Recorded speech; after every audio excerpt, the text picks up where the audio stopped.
how a young chef became the personal chef of the Obamas, starting a vegetable garden in the garden of the White House. And not only that, but it got actually very involved and active in the food and agriculture policy space.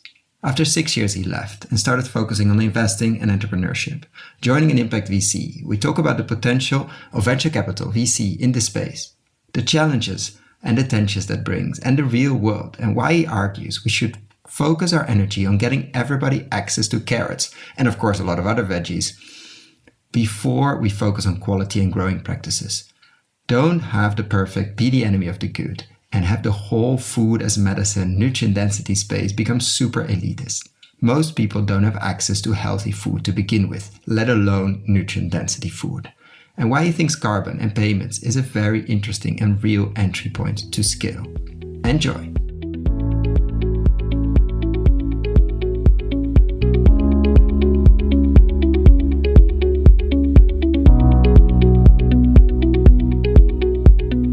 What are the connections between healthy farming practices, healthy soil, healthy produce, healthy gut, and healthy people?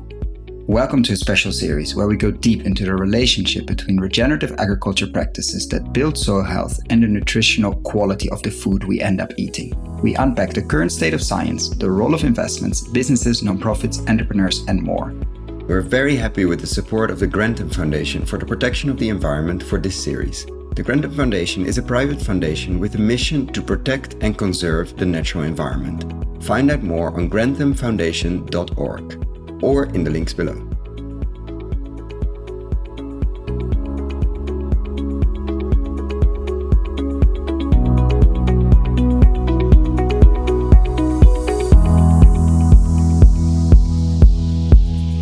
Welcome to another episode today with the former senior nutrition advisor at the Obama administration and current partner at Acre VC. Welcome, Sam.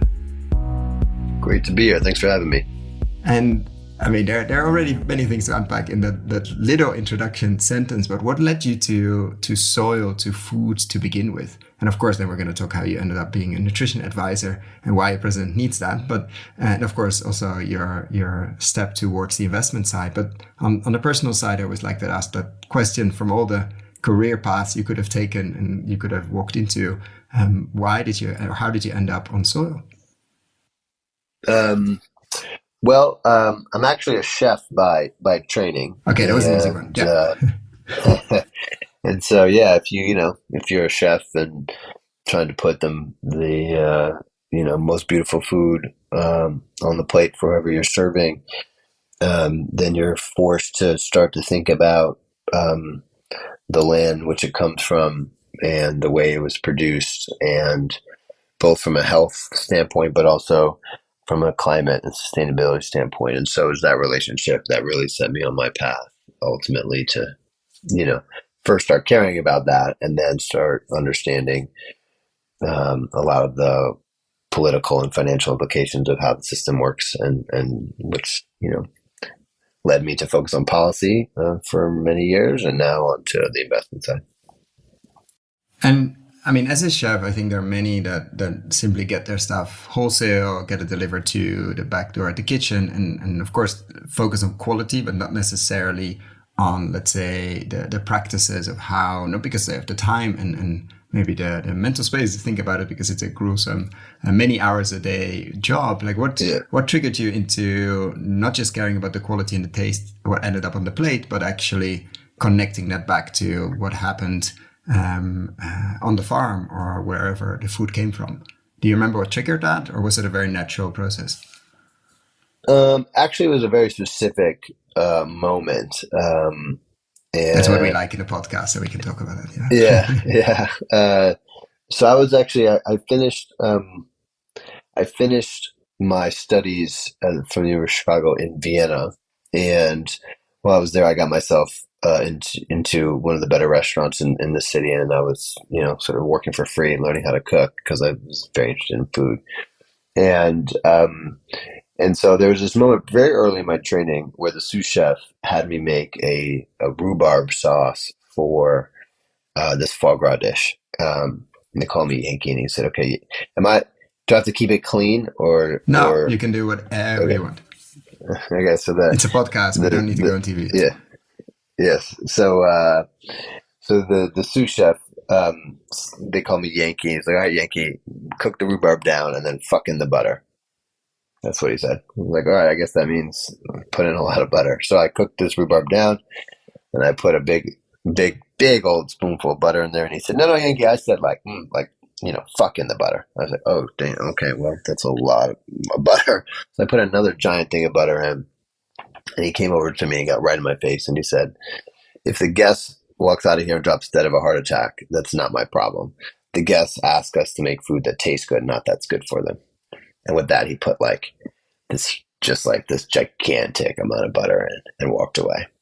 And it, so I go back to my station. He was like yelling at me. The whole kitchen like stopped and listened, and I was super embarrassed. But I also was like, it was really upsetting because he was both right, like And that is wrong. true, Yeah. like that was absolutely right, and that was so wrong. Like something was so wrong about that moment, and so I'm sitting there like reeling from this, and I look out into the dining room because I could, sort of like a semi-open kitchen. I looked at there and I just realized like, God, like everybody out there looks like shit. Like they look sick. Like they don't, they're not healthy. And so I start thinking about, okay, what are the implications of what I'm serving has on the, well-being of the people that are eating it. And then right as I'm in the middle of that like line of questioning, the purveyor of all the ducks and chickens and eggs came and dropped this huge stack of product on the ground. And to my left, and I just, that's why I wonder what the implications are on the land and the environment and the soil and the people who are producing the food. And once I asked those couple questions of myself and started picking up, weird policy books and history of agriculture books, you quickly got an understanding that, food and agriculture systems are at the cornerstone of most of the biggest challenges we face. And that, if you want to actually solve a lot of these problems, you have to transform, how we eat. And, the more I dug, the more like I understood that, and very much set me down the path of like, okay, well, what can we do? Start shifting policy and, and shifting our culture and then working on the business side. So that it was very specific. It really wasn't that moment that really changed the trajectory of my career. So you came back to the States, and did you work in the restaurant world, or you went straight to policy after that revelation, or did you try to set up, I don't know, farm to table or a deeply farm focused restaurant to change? Like, what was the step after that, or you realized Yeah. actually I need to go into policy and then business to have a bigger change? So sort of a combination. Like I started, well, I really wanted, I was young, like I was, I don't know, 23 or something, 24 when that happened. And so I started, I finished my time there. I started cooking and traveled around the world. And while I was doing that, I was like reading everything I could get my hands on around these issues and starting to really educate myself. And as I did that, I ended up I came back, cooked in a restaurant in Chicago for a little while in the middle of that when I ran out of money, so back out on the road, did a bunch of private chefing, sort of, really developed my style, which was very nourishing focused. Like I don't cook health food per se, but, food that is conscious of people's well-being. Um, and then, I finally, after like 5 years of kind of be out in the world, I realized, okay, it's time to, maybe settle down a little bit and start building something. And so I came back with, a desire to, I felt and still believe that chefs are, um, you know, maybe one of the most, not the most important group, of influencers on these issues. Who we sort of sit between the producers and eaters. And, so I came back thinking I'd start organizing chefs around food policy and food politics.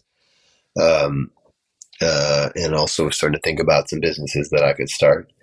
I had a private chef company that's focused on, education and better food.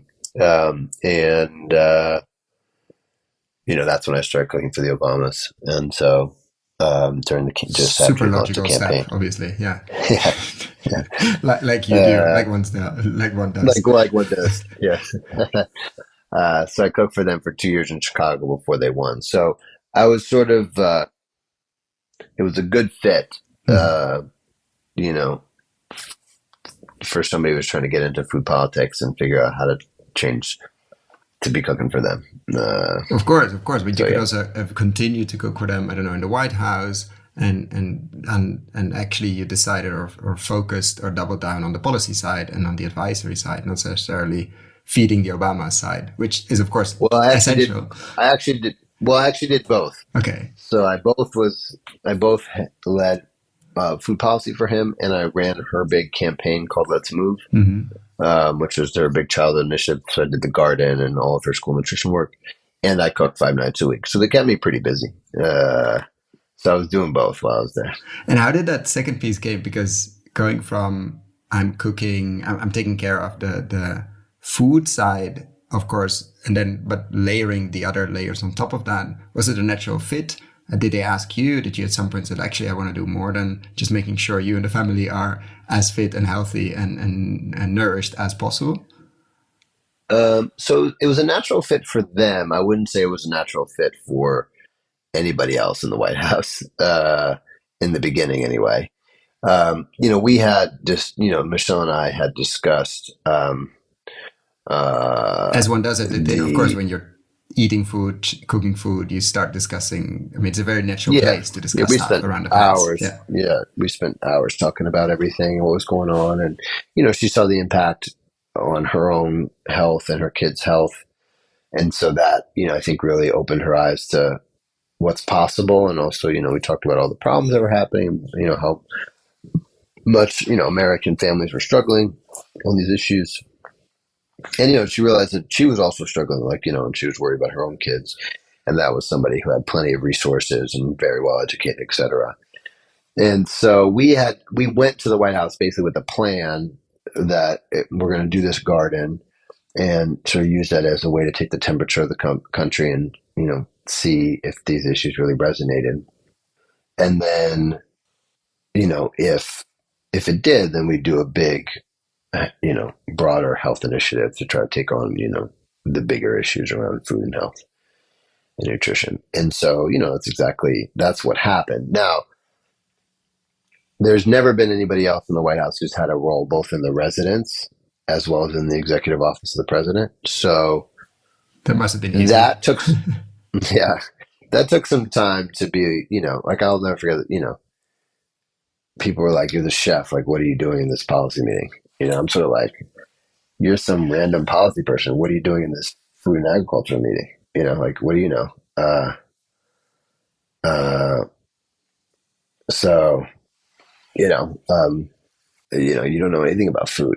So, That must have been an that interesting meeting. No, of course, it takes time to everybody tries to it just took some stage time for me to their gain. role Yeah, and where what room do I have to maneuver or not, and everybody's worried for their own what do you say their own job, not job, but also yeah, of course I can imagine a competition around in an office like that or in an institution like that, at like let's say with a gazillion cameras focused on you like never before. It's the yeah boiling temperature is easy, it's and very yeah, yeah. yeah, it's intense. So how long did you do that? Like how long did that combination, or also in general, were you very involved in that?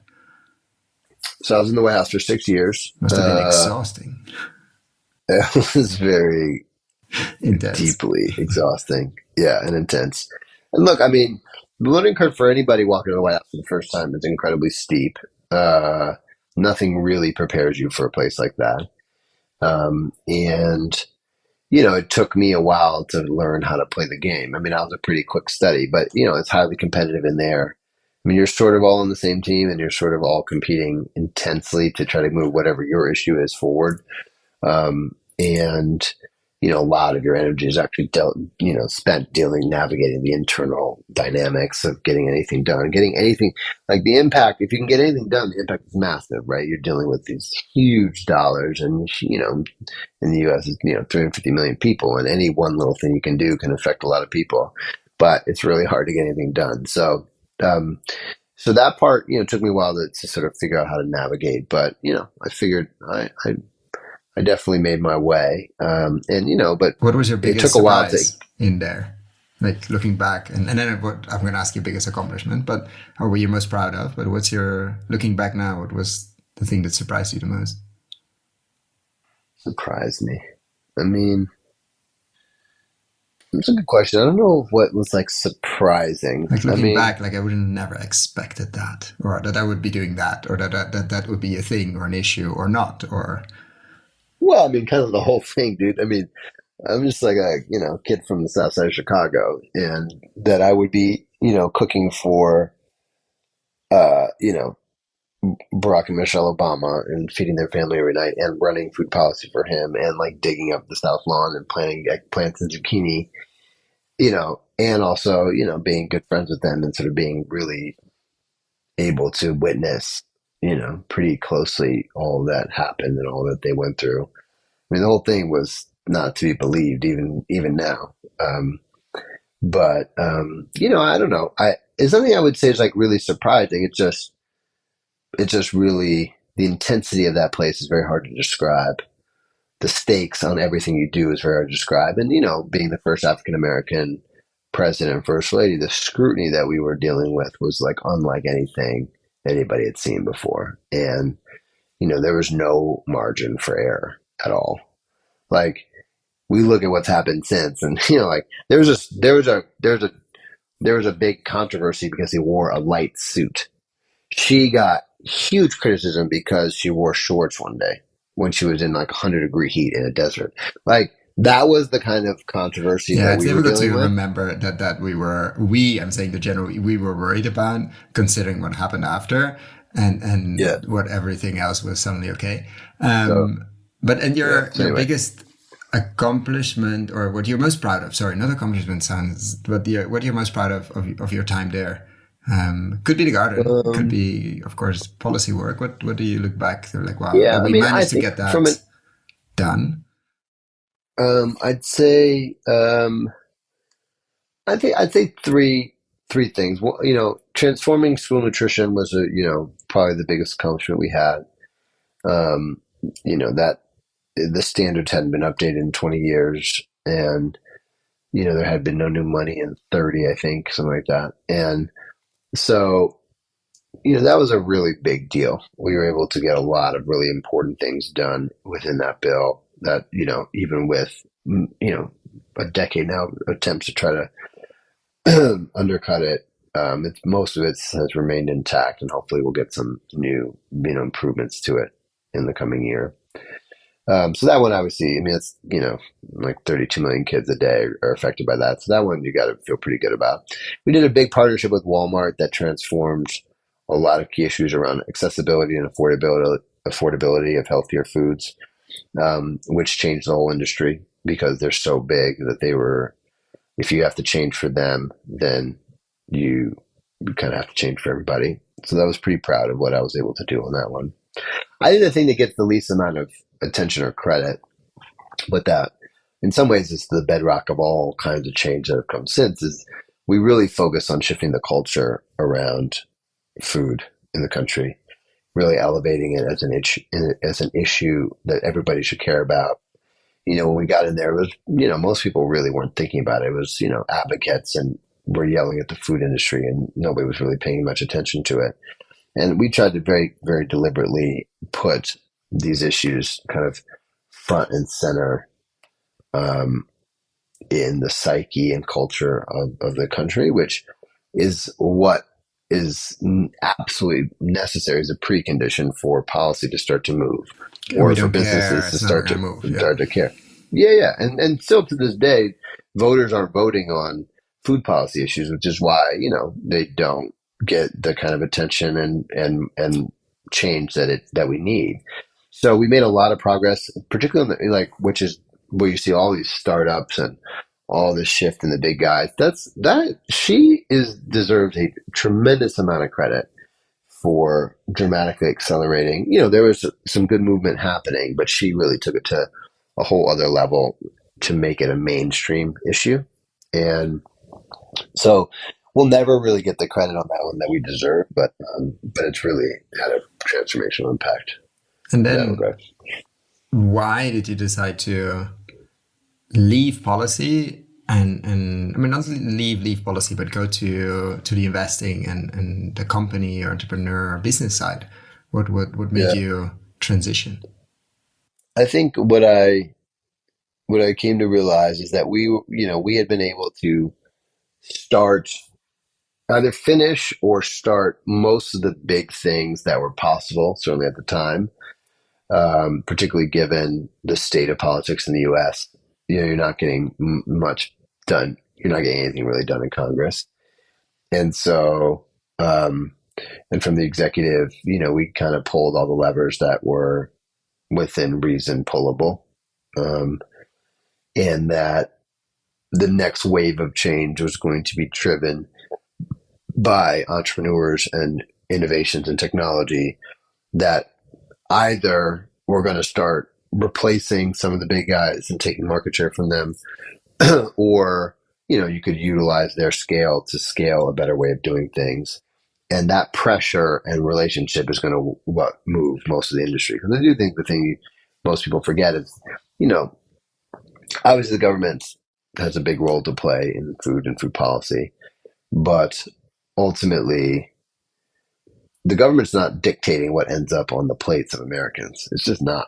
I wish it was on some levels, because it would be easier to change things But depending on then, yeah, depending on who's in office. Like the the risk, next time yeah. came, you don't want that guy deciding like that you have to eat like well done steak and pizza or whatever the hell he was. So and so I think understanding and trying to shift the ecosystem that's really ultimately driving what ends up on our plates and how it's grown and produced, is why I decided to spend the next phase of my career on the investment side. And yeah, how did you? I mean, of course, after a stint at the White House, there are many options. What made you choose a partner role at Acre? What made you choose an investor role compared to maybe setting up another company like you did before with private chefs? Like, what was the choice on the investing versus the investee side? Yeah. I felt that seemed to be a big opportunity on a couple levels. One, um, there was not a lot of mission-driven capital out there that cared about climate change and human health and broader environmental health. And this And was that when for we were me, talking, like this was, so you did 6 years, to 2014, like 15. 15 and 16, yeah. Yeah, that was desert out there Uh, probably. Yeah. Yeah, yeah. And so, and I've believed and still do believe, and increasingly it's proving out that the companies that are solving these massive problems that are, live within the food system are going to also outperform companies that are not. You're seeing that play out within the portfolios of the big guys, like in terms of what products are growing, what products are not. And you're definitely seeing that from a capital standpoint. Like, in this sector, it's not true in every sector, but in this sector, companies that are solving some of these big pain points around sustainable practices, regenerative agriculture, healthier and more nutrient dense products, they're doing better than just the next. Generally, there's some exceptions, of course, but so it's not a 1-to-1 correlation, but generally it's absolutely true. And so I felt like there was a chance to try to build the companies of the future, and build the future of the food system. And we kind of had to do that because, you know, that ultimately is what does shape what ends up on people's plates and is going to, I mean, ultimately food and ag is a private sector endeavor. And either you get in the game and roll up your sleeves and sort of fight the fight in that arena, or you're going to be kind of on the outskirts trying to shape it and, push it a bit, which has a big role, but it's not the heart center of what actually shapes what we eat and why we eat it and how it's produced. And would you say as an investor, you're at the heart of and center, or is it the companies you end up backing Because you could argue you're still not still you're a bit at the outskirts, because at the end the work what ends up on the plate, but you're very active as well, early stage investing, and you pick what you pick, and you support what you support. So how do you see your role there?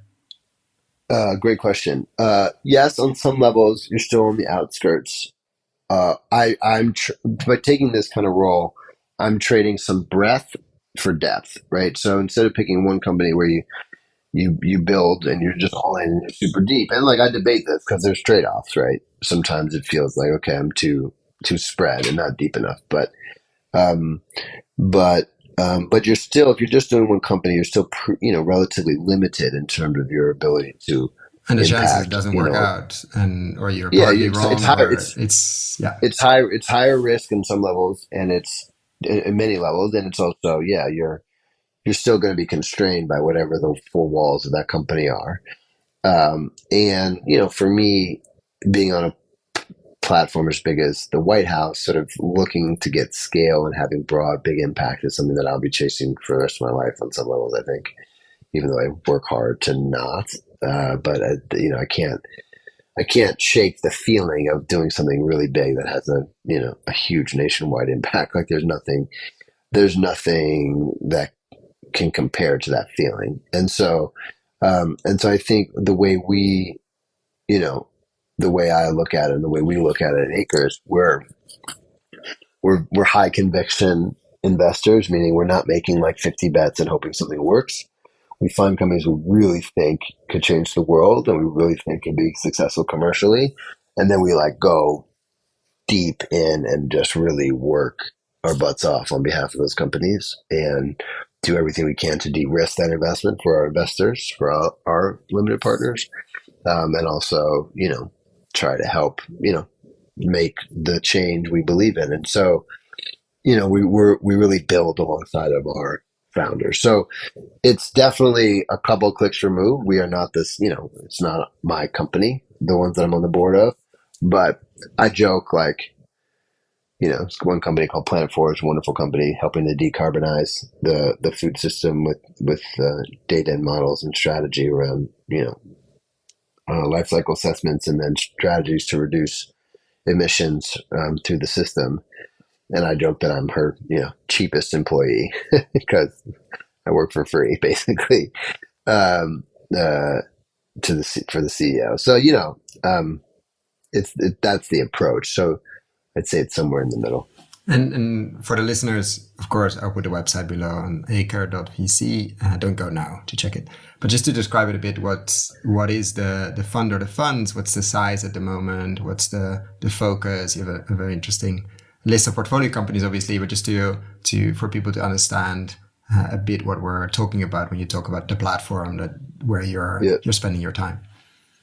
Yeah. So Acre is where as I said, we're a mission-driven venture fund focused on climate change and environmental health, human health, and through food and agricultural systems. And so we look to invest, from generally like seed through B rounds for companies that we think could have a measurable and meaningful impact on those issues that we care about.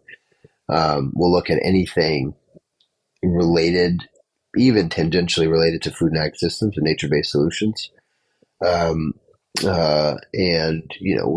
we sort of divide it up in these three buckets, although in the reality, it's a comprehensive system that is working in a very holistic and fluid way. So it's hard to sort of neatly divide them. But we look at sort of But you have to do it for your tech. slides when you're raising. Yeah, you need the Yeah, buckets exactly. and the For the deck, verticals. the deck. So it's ag and agriculture technology, food tech like supply chain investments, and then consumer. But we don't really do too much like CPGs. not a ton of CPG. We have a couple, but for the most part, we're not doing the next granola bar. We're looking for more underpinning innovations that could really unlock like the food as medicine space or the like.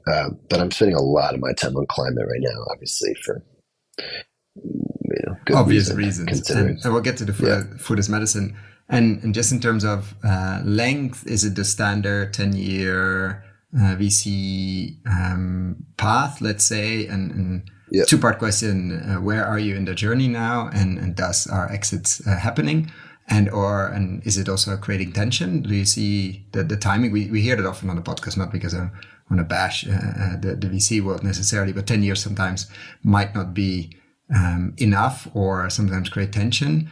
So let's start with the first part. Where are you in your journey, and do you see that tension sometimes as well? So we're raising our third fund, which will be done by the end of the year. And fund two is we're investing out of fund three already. Uh, Look, And total money, more or less, deployed or raised, if you can, what you can share, of course, just to have an idea of size. It's not 5 or 10 million, I think. no, yeah. So like let's see, let's do the math.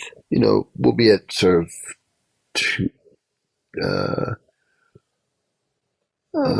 like 250, 300 million, something like that, 300 million or something by the end of this fund. Um, uh, give or take a little bit. Look, I think there's some challenges in the venture model for sure. I think the bigger problem is the quality of the people and You mean on the companies or the venture no, side? the Venture capital venture side. side. Yeah. I mean, there are a lot of really good people who are stand up. Folks who have to run their businesses and sometimes make very difficult decisions, but for the most part, are helping to build these companies and not trying to, just pump them and flip them and, not care about the long term viability of the company. That's definitely not how we roll. There's plenty of those kind of folks out there, and you just have to be really careful about who you get into business with, like anything. So I think like there's some incentives in the VC model that, can be problematic, and from a time standpoint, duration standpoint in the ag side, that's maybe a little even more acute because some of these things just take longer to build than say just a piece of software that you can sort of get out there. Um, but on the other hand, like, you know, We have 10 years, yeah, probably. yeah, like we don't got much time left. No, So on the yeah, issues but we've that had I that care about. conversation quite a few times. Like, yes, and at the same time, this is a model you can raise 300 million with, and put it to work. So, yeah, And I also just think like, yeah, like, the world is burning and dying and we got to have solutions. Like the pressure on speed, you know, the pressure to like build and really make progress, which allows you to raise the next round is like good. It forces companies to get, tight and smarter and better and more efficient and develop technologies that are going to work. And look, if something's not really working for some reason, then the realities of the market take care of that. It's not to say that there's some great technology that haven't made it for bad, for the wrong reason. So it's not a perfect system, but I think I think it's a little lazy to say, oh, all venture is bad, and it's all a problem because they just want to do it so fast. I'm sort of like, if you have a piece of if you have a model or a piece of tech that you can't get scale in 10 years, probably more often than not, far more often than not, it's probably, not a company that's going to work ever. There's definitely exceptions. I'm sure somebody's going to write you and be like, well, there was this of one course, company that yeah. like, No, so I, farming, but you're not talking about starting a farm. Yeah, that's a different. yeah. Well, of course. So like they had land and such, in carbon projects. No, there's lots of things that have longer durations that we should be thoughtful about and figure out how this kind of capital can work in a broader ecosystem. I mean, like venture is not the only thing, but in fact, I think part of the problem is we don't have enough capital that's mission aligned and values aligned through the journey. So one of the things that does keep me up at night is like, okay, yeah, we can get a company to like the C or the D, And but then, then you have some real assholes out there who, will take advantage of any moment they can to extract as much value for themselves as they can. Now, there's also some wonderful investors who are later stage, but there's not enough of them. yeah, And so, you could build something really great and then you just run into a few months of a tough situation and you could lose everything, and somebody else would just take all the value that you had created over 5 years and, basically just take it because the company's in a tough spot and that capital has real leverage, even if the fundamentals of that business are great. And like you see right now, a lot of companies are in that situation, and this next year is going to be really painful. And so, I think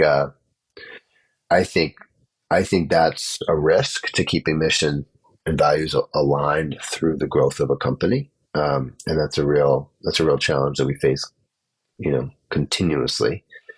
But we're seeing some incredible entrepreneurs with solutions that I think and technology that I truly believe could transform the world and mitigate some of the worst of the climate crisis that we're facing, to significantly accelerate a move towards regenerative agriculture, invest, seeing some of the underpinning technologies for that, and down through the health side as well. So, I remain actually. It's the part of my daily experience that gives me hope. The rest is it's pretty difficult when you sit and grapple with what the data is saying. It's pretty hard to stay hopeful. But when you see some of the things that are coming, it gives me reason to believe we can mitigate the worst of this. And talking on the food as medicine piece, or the nutrient density and nutrition connected to healthy soils, what have you seen there? Obviously, you saw it firsthand as a chef, and then as a market gardener in the White House, and as a chef there as well. But what have you seen the past, let's say 9 years, 8 years? We're recording this in the summer of 23, on that intersection, and what if gives you hope there or excites you from an investor point of view, but also in general as a chef, and of course as a father, and somebody that really pays attention to that beat. Yeah. Well, I mean, I think there's lots of different ways to look at it, at least how we think about it. If you look at, I think lots of people like to go to like personalized nutrition and all this other stuff. Like for me, like the challenges are far more just basic and fundamental. Um, when you look at the amount, so everybody always, there's a very convenient, nicely packaged narrative that says the reason why cheeseburgers are cheap is because of government subsidies, and then why they're cheaper than a bunch of carrots.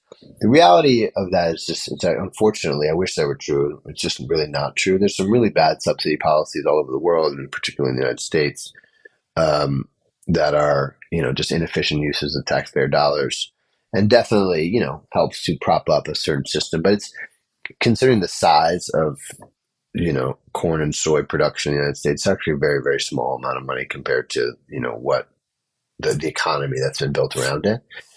Um, and the thing that's been much more impactful over the last 50 years, the amount of research and innovation dollars that we put into the production of those two crops and our ability to grow them far more efficiently. Now I put efficient in quotes because a lot of the impact of that has been externalized to that production system. But we pushed it, within a current system as far as we could push it, basically.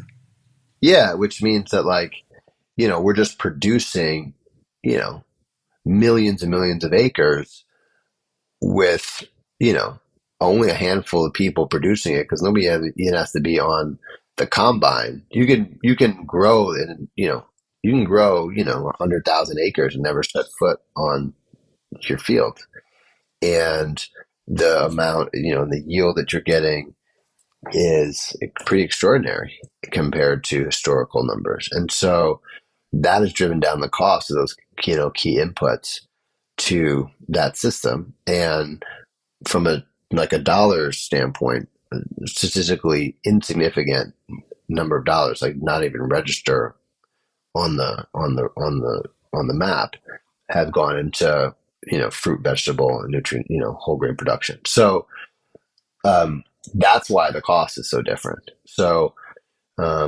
we are, I guess it's not announced, so I guess I can't say it yet. We're finalizing well, the deal will be announced soon on I will automation. share. I will share the recording before, and you can say you can sign off on it or not before it goes live. It will be somewhere September, October. So if it then doesn't go Oh, it'll through, be announced we then. can take it out No, if you want. it'll be announced by then. Yeah, it'll be announced by then. But yeah, we're just leading an investment in a company called Bonsai, which is automating tractors and farm equipment for orchard production. Has nothing And to you're do going with to small see, right? trees, I think. No. Yeah. Yeah, no. Because what you're saying is basically labor Hmm. is a huge driver of the cost in these systems. And if we want to figure out both how to farm them more sustainably based on data, we're going to have to start figuring out ways to collect the data, which we don't have right now.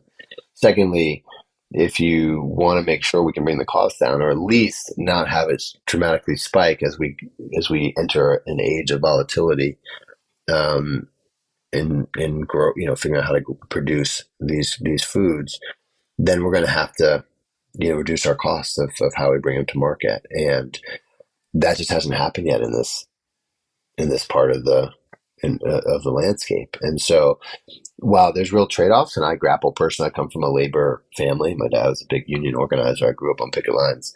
Um, it's a huge driver of cost. It's a huge driver of waste. So much food can't be harvested because producers can't find enough labor. So we think it's a solution that can be pretty impactful in enabling these healthier foods to make it to market at a price point that people can afford. So we're looking for those kind of scalable, transformational pieces of technology, not the thing that is going to be great for wealthy people in Manhattan, but things that are going to make sure that people all over the country and all over the world are going to be able to benefit from. And the theme of healthy soil and the connection to, let's say, healthy humans or healthy gut systems. What have you seen there? What have you not seen that you would like to see? Like, what would excite you, especially making something or investing in something or companies that are not just for the happy few that live in Manhattan or whatever big city we can name? Like, what would be, like, how do we make that accessible? And of course, driving the cost down, but also that all the latest research on healthier soil practices start to connect that to healthier gut and healthier people, especially for the people that need it most. And somehow it just never ends up Yeah. there. Like, what would be, what have you seen, or what would you love to see? I mean, there's a lot of companies doing some very interesting work in this space that I've seen. I forget the name. There's a company that's basically producing live algae on farm and putting that in to really fed a lot of the biome of the soil. Myland, I think. Is that possible? Yeah, maybe that. Yeah. Yep, that's it. Yep, yep. I love them. I mean, I had questions about the scalability of that, so we didn't do that deal. But I think there's some really interesting work being done uh, in various ways. The company that I'm most excited about in our portfolio in this space is a company called Loam Bio, which is an Australian-based company that has identified fungi microbes in the soil naturally occurring that are sequestering between 1 and 3 tons of carbon per acre per year, and storing that carbon far more permanently in the soil. And that then leads to a much healthier overall, soil construction. Obviously that carbon is fundamental to the life within the soil. And you also, because of that, start to see a real yield bump because of the relationship that the microbes have with the roots of the plants. I think that company can, with any kind of scale, start to fundamentally transform the way we farm, start making the numbers for regenerative agriculture actually really work at scale. Like, there's some really amazing, beautiful, brilliant producers who have figured it out over decades and decades of work. We don't have that time But for the rest of us. No. yeah, and I just, we have to ask ourselves, why hasn't everybody done it? Right. And, if it's so easy and obvious way to do it, why hasn't everybody done it? Because it's And not easy and there's a, obvious. Yeah. it's not easy, it's not obvious, and the return on investment for many growers just isn't there. And there's also a deep culture in agriculture, so the root of how we even understand our culture, that is hard to overcome because people have been producing for a couple of generations in this way. And they have all kinds of systems that they've set up and invested millions and millions of dollars in these kind of ways of doing it with the certain kinds of equipment, et cetera. And that's hard to change unless the numbers make more sense. If it's like, yeah, maybe over time in 10 years, your soil will be better and you can make a little bit more money because you're getting a little bit more yield. That's not a story that's going to see broad scale adaptation of a different way of production. I think we need to make the numbers work. I do think that carbon is the way that's going to happen. And I I hope More that it than is because I quality think and it's help. flavor? Like, do you see the potential there for the nutrient density in the healthcare angle? Um, I think I think I definitely think carbon more than flavor Mhm. right now for sure. Uh, and I think over time there could be. I think there's a lot of possibility around you know growing nutraceuticals and having food be more like embedded in the actual healthcare system. Are we going to start saying like the healthcare system will cover this carrot because it's growing better soil, has more nutrients than that carrot? No, that's that's not going to happen. Uh, Why? do will Because I think what we're going to start to see is like we'll start covering carrots, Let's start with and that. that's a revolution. Yeah, like and this is where I think we have to be careful. Like I just care about getting everybody a carrot because right now a lot of people don't have carrots. And I think it's great for some people to be focused on how do we get the best carrot, how do we get the most delicious carrot, how we get the most, nutrient dense carrot. And hopefully over time that starts to flow through the system and so everybody's carrot starts to get better. But most people don't have a carrot right now. And we have to think about what we have to do to unlock the ability for everybody just to have basic access to these foods. And I do think the food is medicine opportunity is is uh, the biggest unlock potential there to start to pull, um, better food, and food is the cornerstone of our health and our healthcare system, and shifting from treatment to prevention. Like that's the opportunity. But the reality is like, a little more or less beta carotene is is is is a far less important than eat the carrot or not eat the carrot. And so that's what does get me quite excited. And I'm super like I'm a cheerleader for the rest of that work. And I think once You we said can start to, let's not get the perfect be the enemy of the good, and yeah, which plagues yeah, all progressives. Like it is a disease of the progressive side of the world, and um, we we get in our own way. We stop our own momentum because we have this idea in our vision in our minds about how the world should be, and we then look at the world as it is through that lens. And I think when you're actually what changed for me, like when I went to the White House, is, and all those idealists are and writers and critics, people that in the U.S. I know most of them, I love most of them, I respect them.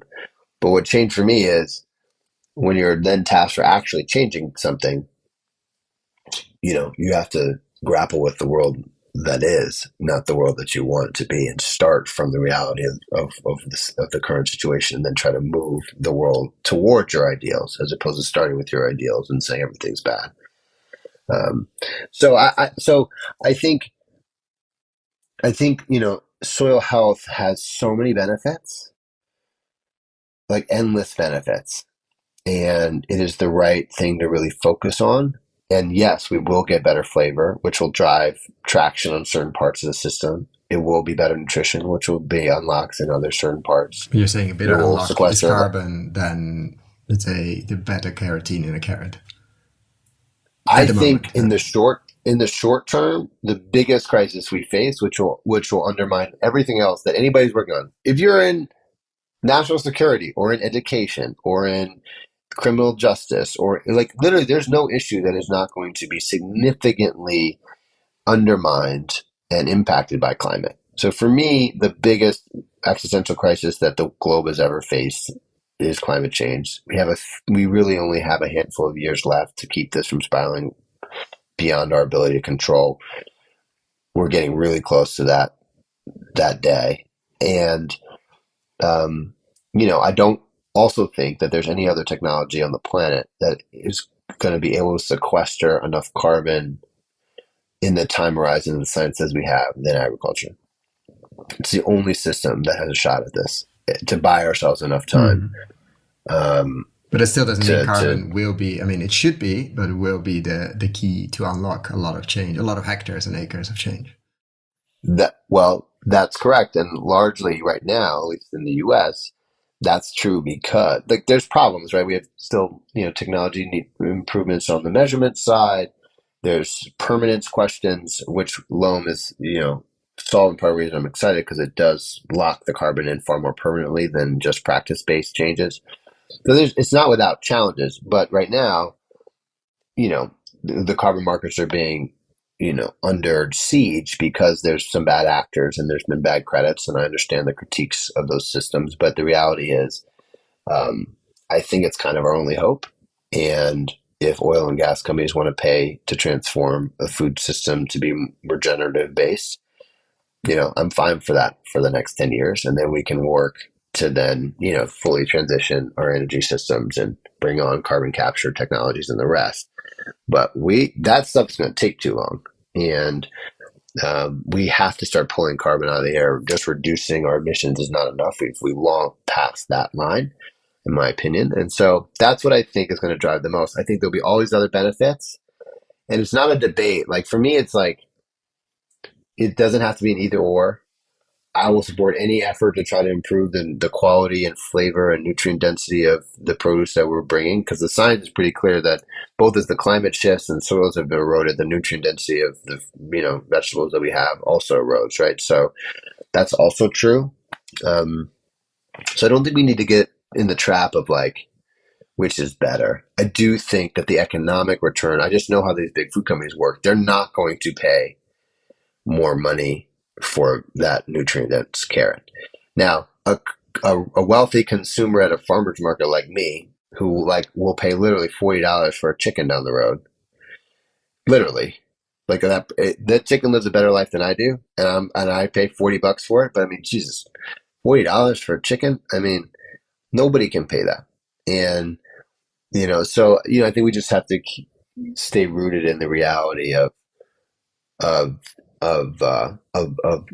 how most people are living, and create the paths for all of us to help us move and produce change, but not say that like everybody has to believe in the brightest orange carrot or it's not going to work. I don't think that's how it goes. And then I want to be conscious of your time, so a few final questions.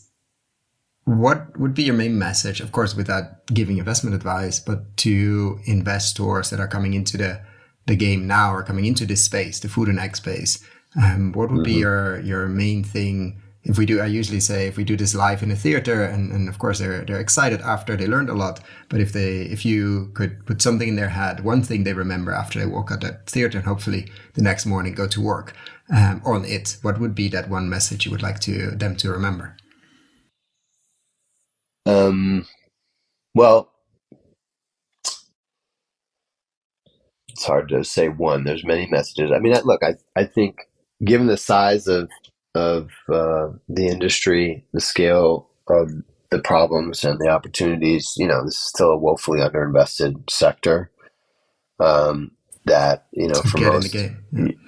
get in the game. First is get in the game. Like, we welcome people in the game. We need a lot more people in the game.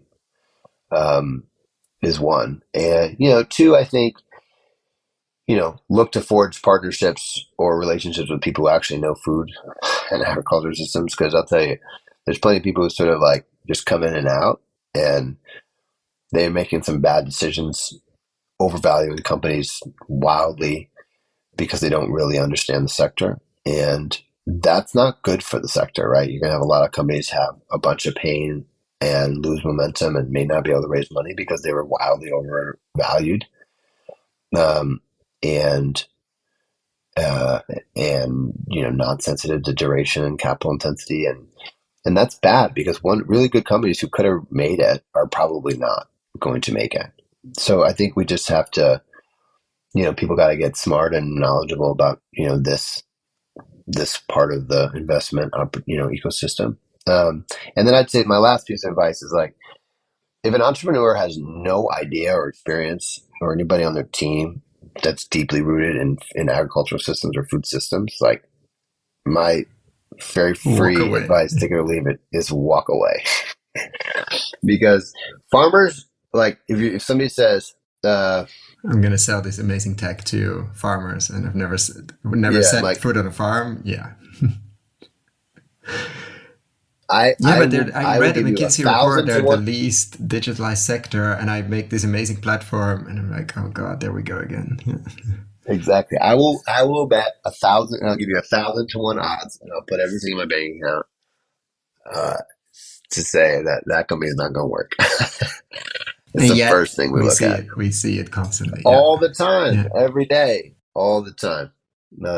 So it's a very specific industry with Doesn't specific mean we kinds of don't need people. new people from that have experience elsewhere to come in, but go and spend time in Absolutely right. farms. Go and listen. Go and ask a lot of questions, and partner with people Yeah. that And are hire, yeah, yeah. partner. That's exactly right. That's really important. You got to partner with people, have people on the team who like come from that world. It's very different to like research and try to study it to like, I mean, I spent my life in this space, right? But like when you talk to somebody who like grew up on a farm or worked in the big ag companies, like they're different. Like they know it with a different level of fidelity than even I do. And I've spent 20 years working on these things. And so you have to at least at the very least know what's real, like know the real from the fake, and know, you know, how you get the right people around to navigate it, because it's very complicated and incumbencies are very powerful and very strong, and it's hard. It's not that hard to build something small and beautiful. I mean, it is hard. Everything's hard, but like building something small and beautiful is doable, right? It's a question of how do you build something that's good or great that's scalable. That's really hard. And for me, if we're not bringing these solutions to everybody, then what's the point? Like, what are we doing here? It's simply not going to have the impact that we need. Um, so Good advice. And then flipping this way, I mean, you're in one way not that far off, but I like to ask the question, maybe the next fund you'll get there. But what if you had tomorrow morning $1 billion under management, and this could be any duration as well. So it could be partly land, could be as long as it has been invested. Maybe a small amount could go to lobby if you really want to. But I'm asking this question usually to see what somebody would prioritize. Like, what would you? I'm not asking exact dollar amounts. Obviously, I'm asking what would you focus on? Is it full on ag tech? Is it more the consumer side? Is it the policy side for a bit of lobbying? Is it land funds? What would you do if you had 10 or sorry, not 10 million, if you had $1 billion to put to yeah, work, like a lot of this money? is It could also great. be This is 10. this is the best. This is the best fundraising call I've ever had. First, you offered me $1 billion. Now you offer me 10 billion. This is A lot, like I incredible. We want to should do this be more often. like resources almost unconstrained, like an amount that's not the issue. The issue is what you focus on. I mean, I'd say two. I put two hats on. If I was still in government and I had $10 billion, I'd put it all into research around soil, nutrient density, different crops, better genetics for healthy food. To catch up a bit of Uh, the lag we yeah, have with yeah. yeah. I think it's the only way. From an investment standpoint, I would probably, yeah, I would really focus my dollars around starting with carbon, but moving into more nature-based solutions and natural capital uh, frameworks, and the underpinning technologies that are needed to really make that work. And probably definitely have to earmark some of that for the policy infrastructure that's needed, and that's both within government and also within the nonprofit world to set up the kind of standards reporting mechanisms that are not clear and not there yet at all. And it's a real problem in the industry. But I do think that that's the most important opportunity that we're facing. There's a strong critique on just focusing on carbon. I totally understand that critique and don't think it's wrong. I do think it's sort of the first step, and so I would work to really what are the next unlock steps? that. Biodiversity, water. What are you excited about beyond carbon? Biodiversity and water are the next two for me. All underpinned by healthier soil, right? So, I think healthier soil is a really sort of bulletproof place to focus and start. Like it affects all the outcomes that we're looking for. And, but I think to set up a functioning system, you got to start with something that's simple and easier to measure. And biodiversity is really tough to measure. And, so it doesn't mean we shouldn't keep working and trying. I'm totally with people who on the critique of, problem has been we've been too reductionist and that's going to get us in trouble again. Like I get that, but I also see no other way forward. And so yeah, I would invest heavily in making that a reality. And as a final one, if you had a magic wand and could change one thing overnight, so I'm sorry we took away your 10 billion fund, but you do have a magic power, but one only. What would you change overnight? I really resist that kind of question because, it's just not how it works. And I don't think it leads us to think that there's just like one thing that like could magically do it. And no, it could be consciousness. It could be actually getting food and ag into the minds of all policymakers, or something that you wanted to do and you've pushed quite far. Could also be better taste, better developed tongues. I mean, could be, or that we see, I don't know, the carbon leaching or the water quality before our eyes, or something absolutely out of this world, which won't happen, but still would be would be fundamental if that shifts. I'm not going to force you to answer, obviously, if you don't want to. Well, I mean, I guess in that regard, I can say one thing that it would be, would imply a lot of other changes have happened. So yeah, if voters said that climate change and food and agricultural systems were in their top 3 or 5 priorities, that would be transformational around what policy would do. And you would also then imagine if those people care about that enough to vote on it, they also will be caring about that in terms of what foods they're choosing to buy, what companies they will buy from, and that would have a major transformational impact on those companies. So what I'm saying in that is that you have a cultural transformation, which leads into an actual a true movement, which has not happened before. And so yeah, so by saying that all voters would care about it, I'm implying a far bigger shift, but that would be represented in that magic wand's ability to make everybody say it is one of my most important issues. It's a magic wand, so it's possible. Man, I should come on this podcast more often. I'd come away with $10 billion and a magic wand. This is great. I want to thank you so much for your time and obviously the work you do and coming here to share about it. And of course, good luck with the third fund and deploying that. And good luck with the journey so far, or good luck with the journey going forward. Thank you so much. Real pleasure. Talk again soon.